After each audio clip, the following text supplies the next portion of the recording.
अस्सलाम वालेकुम नाज़रीन, मैं हूं शेख रहमत अली, आप देख रहे हैं क्राइम टुडे न्यूज़। नाज़रीन, गोदी मीडिया जो हिंदू मुसलमान कहते नहीं थकता था और जिसका सुबह से लेकर शाम तक मकसद और मतलब यही रहता था कि मंदिर मस्जिद हिंदू मुसलमान, कोई भी हुकूमत के पॉलिसियों को उजागर नहीं किया, कोई भी जानलेवा जो कोरोना वायरस जो बीमारी आई थी इसके ताल्लुक से कोई संजीदा नहीं हुआ। सारे लोग की मौतों पर न्यूज़ बताते रहे, लेकिन एक एंकर जिसका नाम रोहित सरदना है, इसकी मौत होने के बाद अब सारे चैनलों पर फिक्रमंद हो चुके हैं। अब हुकूमत को तनकीद का निशाना बना रहे हैं, मोदी सरकार को सवाल कर रहे हैं। जब ये हालात बन रहे थे तभी अगर सारी गोदी मीडिया ये आवाज़ उठाई होती तो शायद ये बीमारी इतनी नहीं फैलती थी। आज इलेक्शन ज़रूरी है नरेंद्र मोदी को, लेकिन जो कोरोना वायरस से, जो कोरोना की बीमारी से जो लोग मर रहे हैं वो उनके लिए ज़रूरी नहीं। आखिरी वीडियो जो ये आज तक न्यूज़ चैनल के जो एंकर थे रोहित सरदना, वो उनकी आखिरी वीडियो है जो कोरोना से वो मुतासिर हुए थे, और उनके अल्फाजात पर गौर करिए किस तरह से वो हमारे इस मुल्क के सिस्टम को नाकारा बता दिए और हमारे इस मुल्क में हॉस्पिटल बेड्स ये ज़्यादा होने की ज़रूरत है, ये भी बात कही। कब कही? जब बीमारी उनको लपटी, जब वो कोरोना के मरीज बने, जब उनको एहसास हुआ कि किस तरह से ये हुकूमत चल रही है। क्योंकि रोहित सरदना अखिल भारतीय विद्यार्थी परिषद के भी मेंबर थे, वर्कर थे, इसीलिए उनकी सोच वही थी भारतीय जनता पार्टी के ताल्लुक से। लेकिन जब उनका आखिरी वक्त आया, जब बीमार हुए, तो तब कोई भी प्राइम मिनिस्टर की बात उनको साथ नहीं आई, कोई एनजीओ उनके साथ नहीं आया, ना उनका कोई स्टाफ साथ आया। रह गए तो वो अकेले थे, और यही वजह से उनके आंख से आंसू निकले और वो आखिरी बयान दिए। हम ये वीडियो बड़ी तेजी से वायरल हो रही है, हमारा बताने का भी मकसद यही है कि देखो जो हक़ाइक़ है वो सामने लाओ, किसी से मत डरो, अवाम के मसलों को उजागर करो ताकि हम हमारी जिम्मेदारी को सही निभा सके।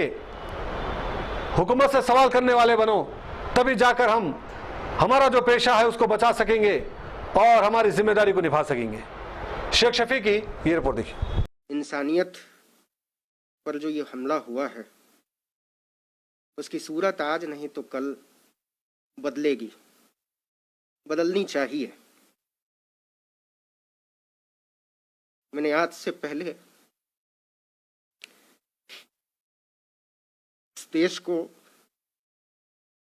इस तरीके से लाशों के ढेर में बदलते नहीं देखा। हम इतने असहाय कभी नहीं थे। एक देश के तौर पर, इंसान के तौर पर, डेमोक्रेसी के तौर पर हम पूरी तरीके से निकम्मे, भ्रष्ट और बर्बर साबित हो चुके। हम में से हर एक आदमी अपनी नजरों में गिरा हुआ है। हम सब किसी अदृश्य शक्ति की मदद के उम्मीद में हैं। ऐसा लगता है जैसे यहाँ कोई सरकार नहीं है, यहाँ कोई प्रधानमंत्री नहीं है, यहाँ कोई व्यवस्था नहीं है, यहाँ कोई अफसरशाही नहीं है, और सबको अपने अपने हाल पर छोड़ दिया गया है। मैंने इससे पहले पिछले 40-45 साल में डॉक्टरों को बिलख बिलख कर रोते हुए नहीं देखा है। आप किसी भी डॉक्टर से बात कीजिए, वो कहते हैं हमको मेडिकल प्रोफेशन से चिढ़ हो गई है, हम इस दिन के लिए तो इस पेशे में नहीं आए थे।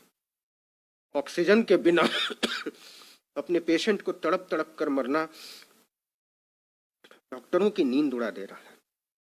और आप यकीन मानिए, मुझे ऐसा लगता है कि आज से साल भर बाद हमारे डॉक्टर बहुत सारी मानसिक बीमारियों से लड़ रहे होंगे। जो मौतें वो देख रहे हैं और जितने असहाय वो महसूस कर रहे हैं, इसके बाद जिस ट्रॉमा में वो जाएंगे उसका अंदाजा हमको और आपको नहीं है। इस देश को नर्क बना दिया गया है, इस देश को दोजख बना दिया गया है और हम सबको इतना बेचारा बनाकर छोड़ दिया गया है जैसे हमारी कोई अहमियत नहीं। खैर, वो वक्त शायद गुजर जाएगा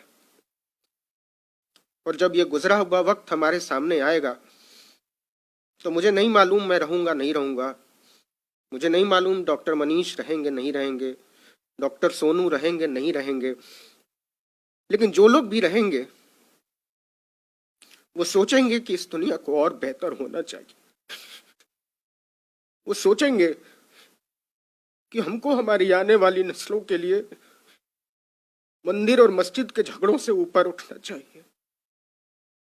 वो सोचेंगे और सोचना चाहिए कि इस देश को मंदिरों, मजारों, मीनारों की जरूरत नहीं है।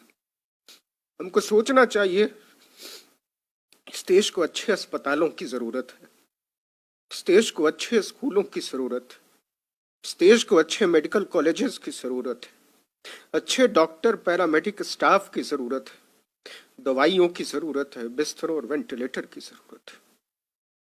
ऐसा क्यों नहीं हो सकता कि इस देश के हर मंदिर की दौलत को अस्पतालों के हवाले कर दिया जाए? ऐसा क्यों नहीं हो सकता कि इस देश की हर मस्जिद को अस्पताल में तब्दील कर दिया जाए?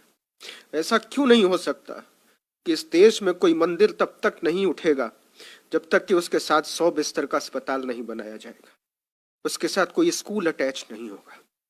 हमको सोचना पड़ेगा।